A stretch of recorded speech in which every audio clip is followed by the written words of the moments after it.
20h sur la TFM, mesdames, messieurs, les titres de l'actualité de ce mercredi.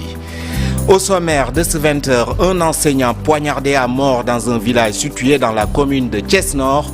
Dans l'établissement où officier Alain Kali, c'est toujours l'émoi et la tristesse. Le défunt instituteur laisse derrière lui une épouse et 4 enfants. À suivre le témoignage de sa sœur dans ce journal. Plus de 600 hectares des terres sénégalaises détenues par 17 investisseurs privés, étrangers et nationaux. C'est la révélation d'une étude menée par la SICODEV entre les années 2000 et 2010. Une situation qui risque de plomber l'ambition d'une souveraineté alimentaire si la donne ne change pas.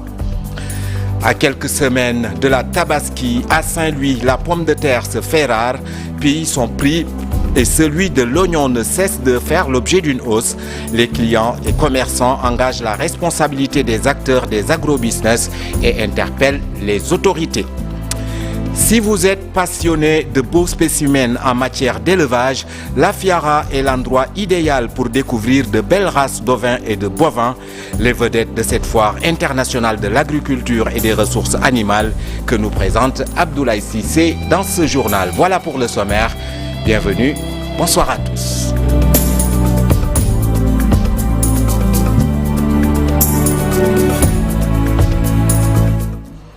Ce meurtre survenu à Kër Modou Ndiaye, un village situé dans la commune de Thiès-Nord.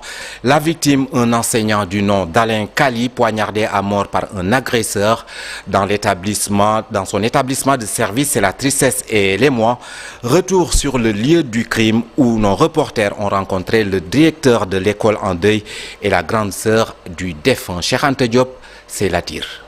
Kër Modou Ndiaye, nous nous sommes rendus sur les lieux du crime en compagnie du directeur de l'école Kër Modou Ndiaye. Baba Diop revient sur les faits. Bi ma ñëwee ànd ak waa xale yi village bi ñu ànd ak man ni ma fële la ma ànd ak ñoom ñu ñëw ba ci fi ñu ko defee bi ma ñëwee it maa ngi ko fekk mu tëdd mais bi mu tëddee noonu it boobu ñàkk na bakkanam. Quand j'ai reçu la triste nouvelle, je me suis déplacé avec quelques jeunes du village. Quand nous sommes arrivés sur les lieux, j'ai découvert que le corps sans vie de Kali baignait dans une mare de sang. Je pense qu'il a été poignardé. Parce que deret ji li génn ci moom dafa bari xam naa nag jombul dañ ko jam. La tristesse se lisait aussi sur le visage de sa grande sœur. bett ñu ñun ñëpp bett na soxnaam. Alain am na soxna waaw bu tudd Liliane ak ñeent bant.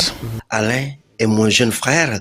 Il était marié à une femme, Liliane, et était père de 4 enfants âgés entre 8 et 15 ans. Il était courageux aussi dans le travail. Il était un modèle dans la vie courante, une personne pleine de qualité. Man de xamaluma ko dara lu dul lu baax lu dul liggéey jàpp ñàmburam.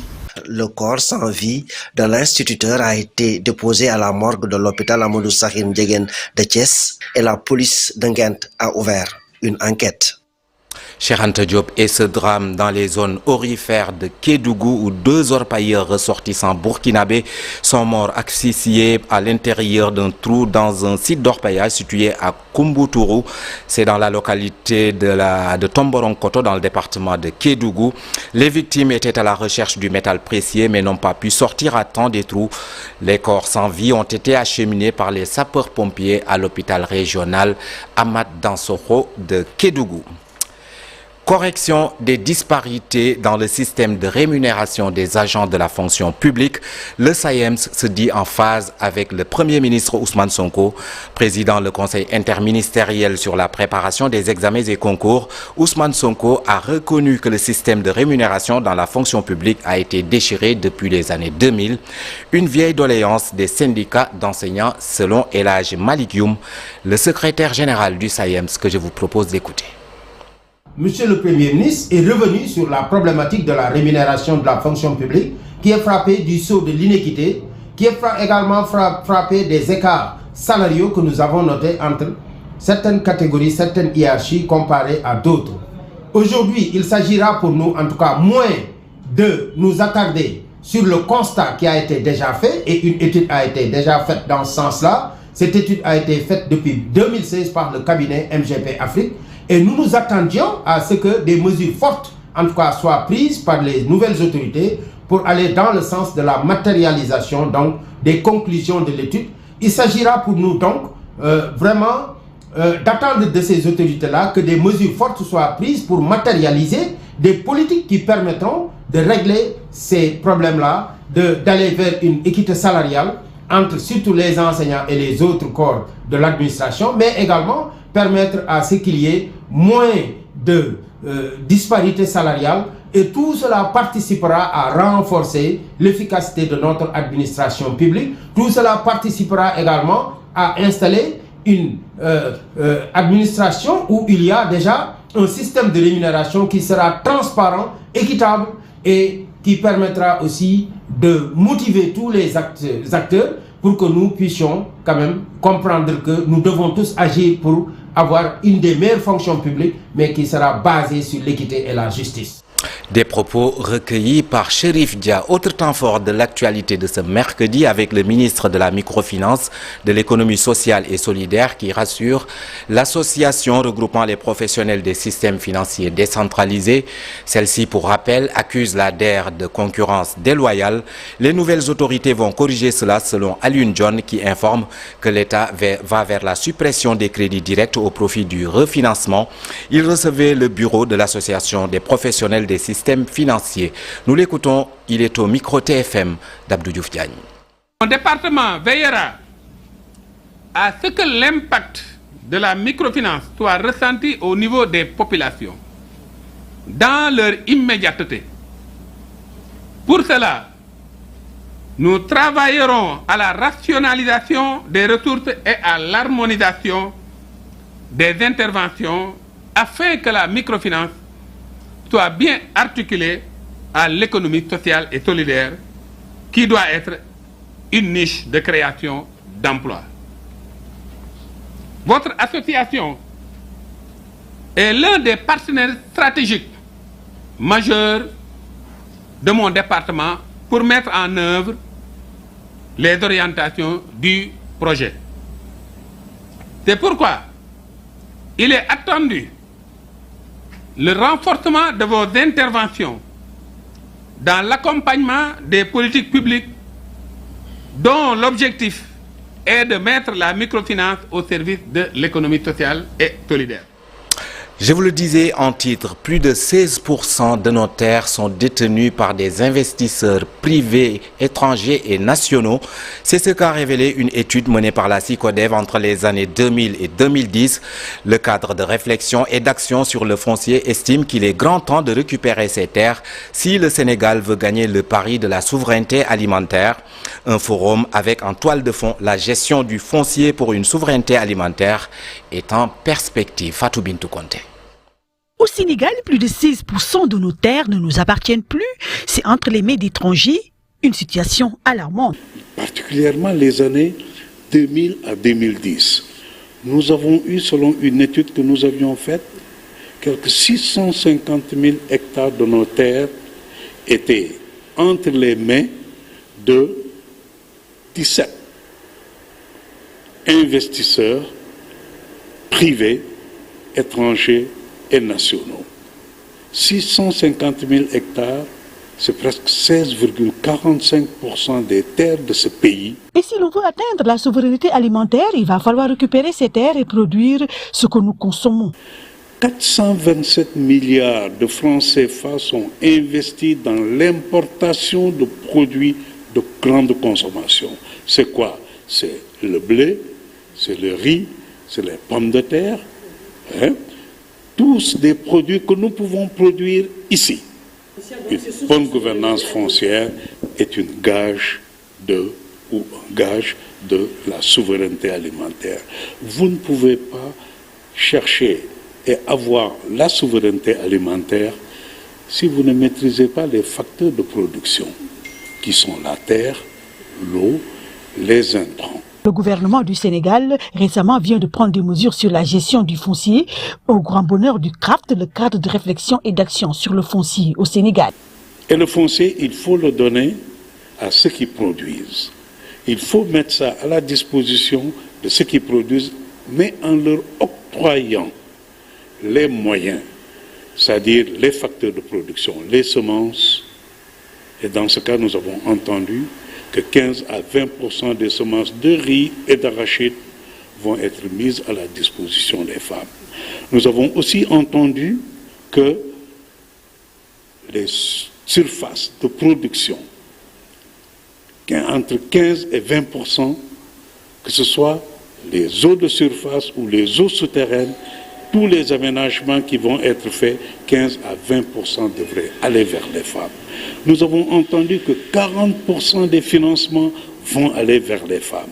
Alors nous avons là tous ces mécanismes qui permettent de penser que nous sommes en train de mettre les ressources naturelles à la disposition de ceux qui produisent effectivement. Et organise ce 27 et 28 mai un forum sur la bonne gouvernance foncière, gage d'une souveraineté alimentaire du Sénégal. Fatou Bintou Conté déguerpit hier des abords du stade Léopold Sédar Senghor au profit des vendeurs de moutons pour la Tabaski. Les mécaniciens sont dans tous leurs états et certains d'entre eux ne comptent pas obtempérer. Ils n'arrivent toujours pas à comprendre la démarche des autorités de les déguerpir du site où ils sont installés depuis maintenant plus de 20 ans. Habib Faye est allé à leur rencontre. Ils sont chassés des abords du stade Léopold Sédar Senghor au profit des vendeurs de moutons. Les mécaniciens se voient malmenés par les forces de défense et de sécurité. À l'approche de la Tabaski, l'inquiétude s'installe déjà chez eux. Les gens, ils sont venus ici avant-hier, pendant la nuit. Ils sont venus ici, ils ont tout gaspillé ici. Nos matériels, nos biens, ils ont tout enlevé. Et alors que si tu viens prendre ton matériel, ils allont te dire quitte ici pendant 3 jours. 3 jours après, ils sont venus ici. Ils nous avertissent 3 jours. Et comment 3 jours, il y a des bagnoles, il y a des matériels, tu as compris, tu ne peux pas travailler et enlever. Si on te dit, quitte ici, normalement, on doit te donner où que tu vas aller pour travailler. N'oublie pas que des familles, on a des enfants, on a nourri. Notre argent, notre dépense, là, ils viennent de là, ils viennent d'ici. Mais si ici, il n'y a pas de travail, on ne va rien faire. On va rester ici. Après 20 ans de labeur sur le parking du stade Léopold Sédar Senghor, très en colère, ce mécanicien ne sait plus à quel sens se vouer. Mais l'État, il n'y a pas yem. L'État, il n'y a pas yem. L'État, il y a le Sénégal. Nous respectons quoi? Respectons une population. Ay ndaw yu liggéey nga xëy ñëw yàqal leen lu bari jël oto yu yóbbu xam nga indi ñu beneen semence pour lan léegi nan lay def te ñun ay góor lañ duñ sàcc duñ fen. Certains ne comptent pas quitter les lieux. On va nulle part. Je vais rester ici. On n'a rien à faire. On n'a pas de travail, on n'a rien à faire. On va rester juste ici. Ils proposent alors des pistes de solutions pour le recasement. C'est ça le problème. Comme nous sommes les autorités, nous sommes ci mun dara. Ñun bañu ñu wutal ñu fi ñu dem liggéey. Jox ñu benn bërëb boo xamantene mën fa daan suñu doole quoi. Ñu bañ ñu def ni ñu def ni. Déguerpis de manière arbitraire, selon eux, ils ont tenté de barrer la route pour dénoncer cet acte sans préavis, pour céder la place aux vendeurs de moutons de Tabaski. Cependant, ils se disent prêts à rejoindre le parc mécanique de Diamniadio à condition qu'ils aient des droits de travail. Habib Faye à Saint-Louis, la pomme de terre est presque introuvable à quelques semaines de la Tabaski. Le prix de cette denrée très prisée ainsi que celui de l'oignon ne cesse de grimper au grand dam des populations saint-louisiennes. Commerçants et clients pointent du doigt les agro-business. Ils interpellent les autorités pour une meilleure régulation. Ousseynou Diop, Habib Seck. Dans les différents marchés de la ville de Saint-Louis, il est rare de trouver la pomme de terre ou l'oignon sur les étals des commerçants. Selon Awafal, trouvé devant une boutique au marché Tendiguène, les prix ont augmenté de manière vertigineuse. Il n'y a rien sur le marché. On ne peut même pas trouver la pomme de terre sur le marché. Le prix du kilogramme a augmenté et c'est normal que le sac également coûte très cher. La Tabaski sera célébrée dans quelques semaines. Pour Ndeye Aombeng, les Sénégalais risquent de vivre une période difficile avec la rareté de la pomme de terre et la cherté de l'oignon sur le marché. Les denrées alimentaires coûtent très cher, c'est pourquoi nous sommes très inquiètes. L'oignon coûte cher, de même que la pomme de terre. Nous ne pouvons même pas trouver ces produits sur le marché. Nous appelons les nouvelles autorités à prendre toutes les mesures nécessaires parce qu'actuellement, on rencontre beaucoup de problèmes. Le président des entreprises des marchés de la vieille ville, Cheikh Ndiaye, apporte des éclairages sur la rareté et la cherté des produits. Il accuse les agro-business d'être à l'origine de cette situation. Pour prix watch, On peut diminuer les prix, mais il faut que l'État prenne ses responsabilités. Le sac de la pomme de terre nous coûtait 7 000 francs CFA. Mais depuis que les agrobusiness ont commencé à vendre le produit sur le marché, les prix ont grimpé. Les Indiens nous vendent actuellement le sac d'oignons à 10 500 francs CFA. Sur le marché, ça va coûter au minimum 11 500 francs. Donc l'État doit parler avec ses agrobusiness. Aujourd'hui, la rareté de la pomme de terre et la cherté de l'oignon inquiètent les populations. Si la situation perdure, les fidèles musulmans seront certainement confrontés à d'énormes difficultés pour se procurer ces denrées très prisées lors de la célébration de l'Aïd el-Kébir. Ousseynou Diop, les pêcheurs artisanaux de Thiaroye-sur-Mer, eux, dénoncent les nombreux accidents en mer qu'ils subissent à cause des bateaux industriels. Ils interpellent les nouvelles autorités sur la question et invitent le ministre en charge des pêches à procéder à un audit approfondi des navires pour dégager tous les bateaux qui pillent nos ressources. Écoutons à ce propos Medoune Diop et Moustapha Diop. Ils sont tous membres de l'UNAPAS au micro TFM d'Abdoulaye Anne.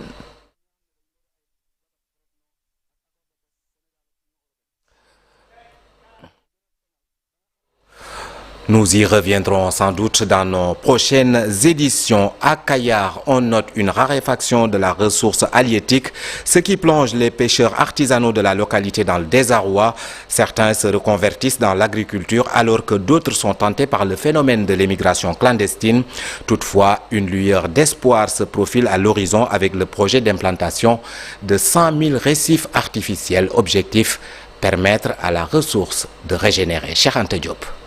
Ici, à Kayar, le secteur de la pêche connaît aujourd'hui beaucoup de difficultés avec la raréfaction de la ressource. La situation est telle que les pêcheurs tournent le dos à la mer et sont obligés de se reconvertir dans les activités de maraîchage. D'autres sont tentés par l'émigration clandestine. Mais Bloom, une organisation canadienne, porte un projet pilote d'implantation de 100 000 récifs artificiels pour régénérer la ressource à Kayar. Implanter 100 000 récifs dans la mer pour les pêcheurs pour régénérer la ressource. Lorsque ce projet-là sera terminé, nous allons faire l'évaluation. Et si les résultats sont concluants, nous voulons investir pour créer une usine pour fabriquer les récifs ici à Kayar pour les économies, les communautés. Selon le maire de Kayar, cette approche permettra ainsi le retour du poisson à Kayar et partout au Sénégal. Les ressources halieutiques s'amenuisent et commencent à poser d'énormes problèmes aux pêcheurs qui s'activent dans ce domaine-là. Surtout les pêcheurs artisanaux. Il y a les accords de pêche, il y a aussi les mauvaises pratiques de pêche qui ont détruit complètement et amenuisé la ressource.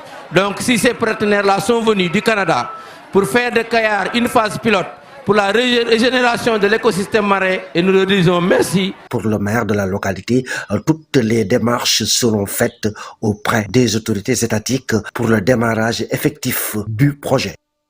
Cheikh Anta Diop, deux jeunes Sénégalais primés pour leurs projets agritech les plus innovants.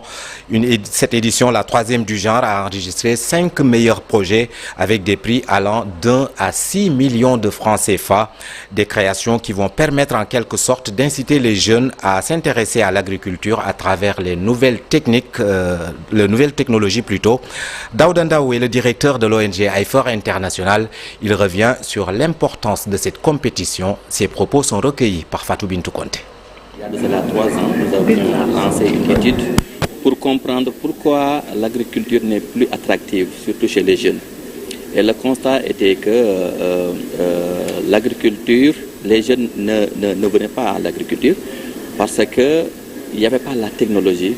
L'agriculture était toujours faite il y a de cela 20 ans, comme ce que nos grands-parents faisaient, de façon rudimentaire, exactement. Donc, et de ce fait, on a pensé lancer ce concours pour un peu encourager les jeunes à retourner vers l'agriculture, mais en utilisant la technologie, en utilisant donc les techniques qui pourraient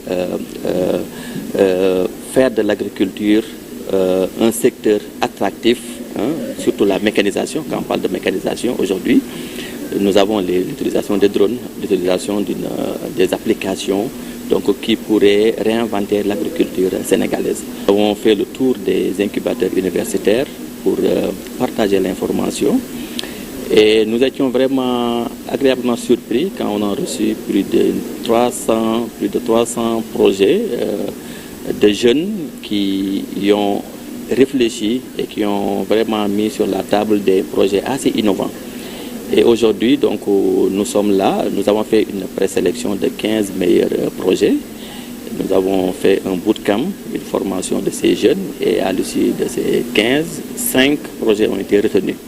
Et aujourd'hui, donc, nous sommes là pour donner la chance à ces jeunes de défendre leurs projets innovants, dont l'objectif, c'est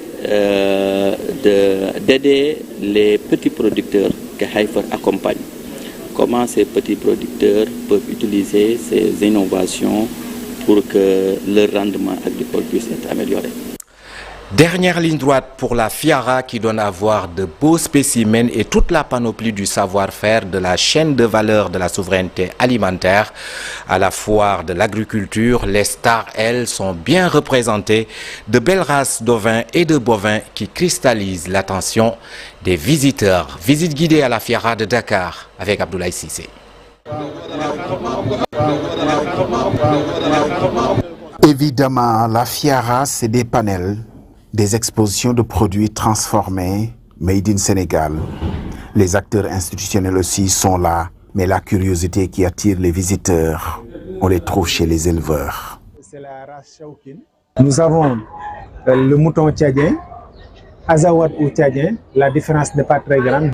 Maintenant, à côté de ces deux races qui nous viennent aussi du Niger, nous avons la race Ouda qui nous vient du Mali, que nous développons aussi correctement ici et qui nous a servi aussi à travailler correctement le ladoum dans un premier temps.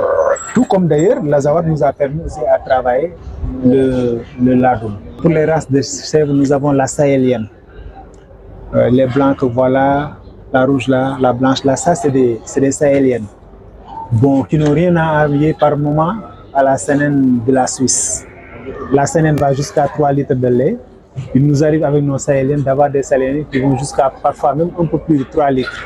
Il est arrivé que nous ayons des sahéliennes qui font 4 litres de lait, 3 litres de lait. C'est vrai que ce n'est pas la règle, mais quand même, la sahélienne te fait facilement 2 litres et demi. Sa Majesté, le taureau Gouzera, est là. Il se dresse fièrement. C'est un Gouzera du Sénégal, totalement tropicalisé. Il nous vient du Brésil. Cette race, on l'appelle l'Azawak. C'est une race brésilienne, introduite au Niger par les Brésiliens. Et nous avons à côté de la race Azawak le Boudali qui a été introduit au Tchad. Leur seule différence c'est au niveau du pelage. Elle est laitière, elle peut aller jusqu'à 18 litres de lait. Elle est aussi à la fois une race de chair parce que le mâle peut atteindre facilement la tonne. C'est la race Gouzera, l'une des races quand même les plus aimées au Sénégal parce que les plus adaptées. La race Gouzera nous vient un peu partout, hein. Tu l'as en Europe, tu l'as aussi au Brésil, particulièrement au Brésil. C'est une race très adaptée à notre climat, quoi. À maturité, le Gouzera de chair peut peser jusqu'à 1 tonne 200 kilos. Presque une prouesse technologique de reproduire cette race avec grâce ici au Sénégal. Abdoulaye Cissé, la FIARA 2024, c'est aussi les promesses de recherche et d'expérimentation de l'introduction du blé pour une production à grande échelle. La prouesse scientifique de l'ISRA permet la production de 8 variétés de la céréale, du blé dur au blé tendre. Le stand de l'ISRA est tenu par Racine Khan, que je vous propose d'écouter. Il est interrogé par Abdoulaye Cissé. Et depuis le début de cette foire, nous recevons énormément de demandes à ce niveau. C'est le blé qui est devenu vraiment une spéculation très prisée, très demandée, mais également le sésame, en dehors du riz qui est traditionnellement très demandé et de l'arachide. Mais nous avons également les nouvelles variétés de mil, de riz, d'arachide et de sorgho par exemple, que nous avons mis en place dernièrement et qui aujourd'hui puissent permettre de faire de très grands pas par rapport à la souveraineté alimentaire. Nous avons 8 variétés, 4 variétés de blé dur et 4 variétés de blé tendre. Et ces 8 variétés sont adaptées à nos conditions, c'est-à-dire qu'on peut les cultiver partout au Sénégal. La seule exigence, c'est que ça soit dans une période de relative fraîcheur, c'est-à-dire de novembre à février. Donc c'est des variétés qui font 90 jours, donc 3 mois, et il faut que ça soit en irrigué, parce qu'on a besoin d'avoir de la fraîcheur, donc novembre à février, on a besoin d'avoir assez d'eau pour faire de l'irrigation, parce que si c'est en saison des pluies, nous ne sommes pas adapté, et ensuite il y a des pauses pluviométriques, etc. Si l'accompagnement de l'État se poursuit, nous pouvons arriver véritablement à une très bonne consommation du blé, en fait la disponibilité du blé à suffisance pour qu'on puisse arriver même à une autosuffisance au Sénégal, ou en tout cas réduire grandement l'importation du blé. Dans l'actualité sportive, sachez que le Jaraaf est en quart de finale de la Coupe du Sénégal édition 2024. Le club de la Médina a sorti en 8e de finale Dakar Sacré-Cœur sur la plus petite des marques. Une réalisation de Bouba Diop qui fait le bonheur de son entraîneur Malik Daf. Nous l'écoutons, il est au micro de Cheikh Sadibou Diarra. Ça fait beaucoup de bien pour l'équipe, je pense que moralement c'est bien. Parce que je pense que, si je le dis, c'est parce que le match passé, il y avait l'occasion de réduire l'écart. Mais on ne l'avait pas fait, mais il y avait beaucoup d'amertume sur les gauches, sur les jours. Mais après une bonne mobilisation durant la semaine, je pense qu'on savait qu'on n'était pas bien servi parce que l'adversaire était un adversaire de taille. Dakar Sacré-Cœur est en train de faire une des meilleures saisons, je pense, avec une bonne équipe. Pratiquement, on avait bien préparé ce match. On les a pressés haut, on a coupé les liens de transmission, on a coupé les liens de passe, il n'y avait pas de jeu, on les a obligés à déjouer, à jouer long, ce qu'on voulait. Il y a eu beaucoup de ballons récupérés dans les 30 mètres, mais malheureusement, on n'a pas beaucoup exploité les occasions. Mais heureusement pour nous, à la mi-temps, on a marqué un but, et ce but était un but libérateur. En deuxième mi-temps, on savait qu'avec le vent, ça ne va pas être facile. Avec une bonne équipe de Dakar qui est l'une des équipes les plus joueuses dans ce championnat, avec des joueurs très techniques, des joueurs vivaces, rapides. On a souffert, mais on a tenu bon. On a souffert, mais on a tenu bon. Les remplaçants sont venus, il y a eu quelques ballons de contre-attaque. On l'a mal géré, mais on n'a jamais lâché. L'essentiel, c'était de gagner. C'est un match de coupe.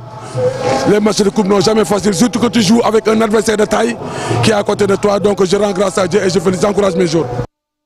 Et puis sachez également que l'AS Pikine et Teungueth FC se sont aussi qualifiés pour les quarts de finale en venant respectivement à bout du Casa Sport 1-0 et du Snaps Excellence 3-0. C'est la fin de cette édition. Merci de nous avoir prêté attention. Retrouvez dans une poignée de secondes Pape Abdoulaye Der pour la suite de Soir d'Info. Bonsoir.